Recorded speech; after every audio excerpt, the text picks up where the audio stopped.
If your body feels stiff and achy in certain areas, you're getting pains and knots here and there, or your posture has over time evolved into something like the following, then chances are your body would benefit from having more mobility. In fact, most people are lacking sufficient mobility in key areas due to a lack of movement combined with the funky positions that we put our bodies in throughout the day. This can then affect not only our posture, but also our risk of injury, our ability to perform certain exercises, and just our quality of life. This is why dedicating more time to improving your mobility can be so beneficial. And this doesn't require a lot of time at all if you focus only on the areas that actually need work, rather than wasting your time and effort on performing mobility exercises in areas where you actually don't need an increase in mobility. In fact, in some instances, this can even do more harm than good.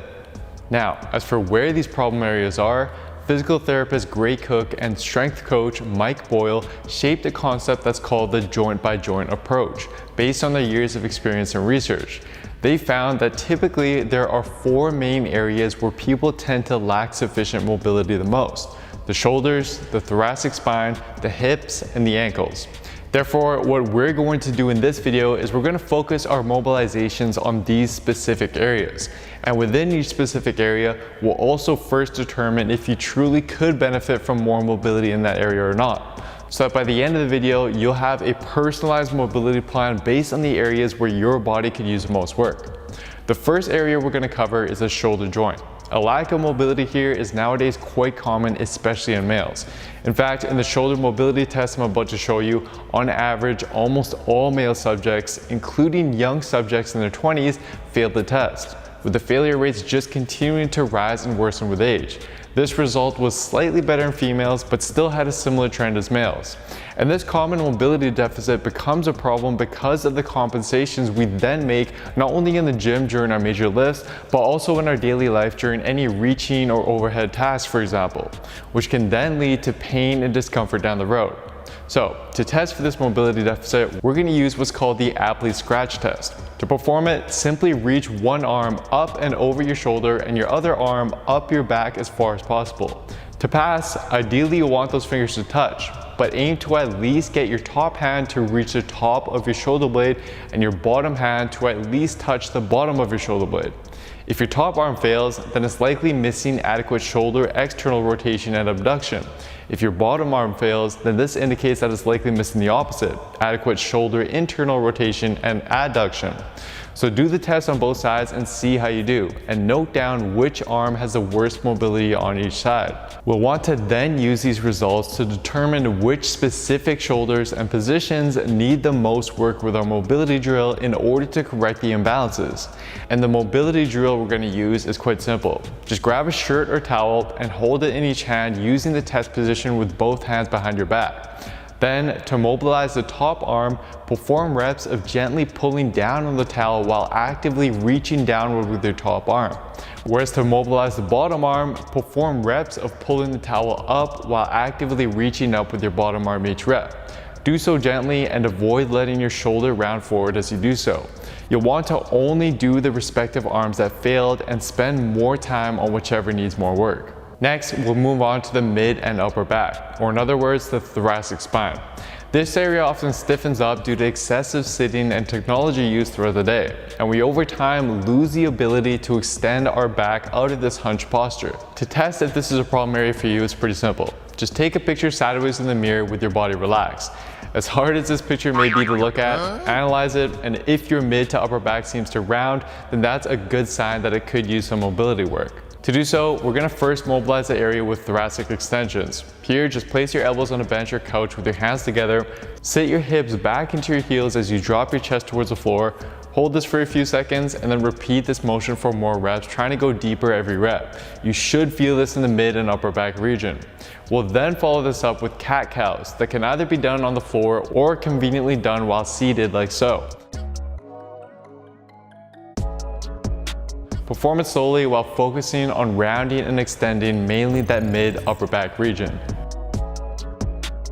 Next, we'll move on to the hips that tend to get tight from sitting and driving and also tend to develop various imbalances because of all the positions that we put them in throughout the day. And the test we're going to do here is pretty simple. Perform a bodyweight squat. If your feet turn out excessively on the way down, or your hips just seem to lock at a certain depth and you can't go below parallel, or your hips tend to shift to one side during your squat, then these are all potential signs that your hips could use some more mobility work. Another indicator is that your hips just feel stiff in general. So if this sounds like you, then you'll want to add what's called the 90-90 drill to your mobility list, as it's a great exercise to mobilize pretty much all of the hip muscles at once.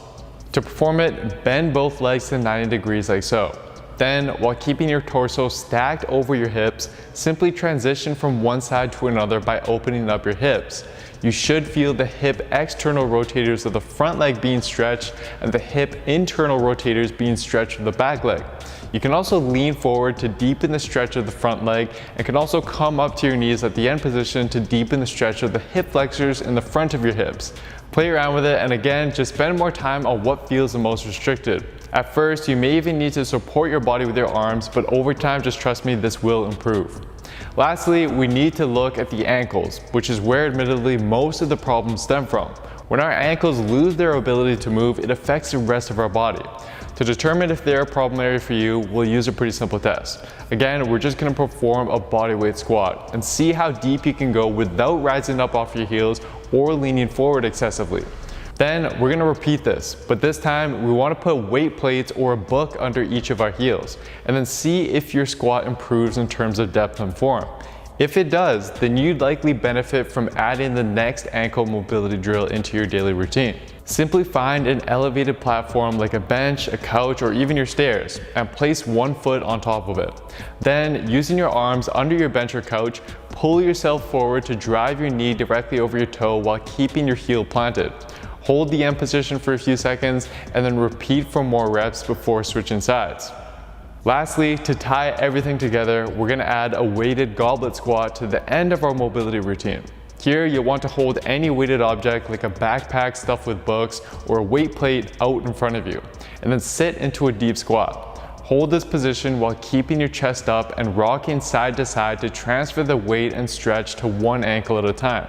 This is a great way to further mobilize basically your entire body, but in a more functional position. So what you'll want to do is simply go through the test for each of the 4 joints and use that to determine what your daily mobility list will look like.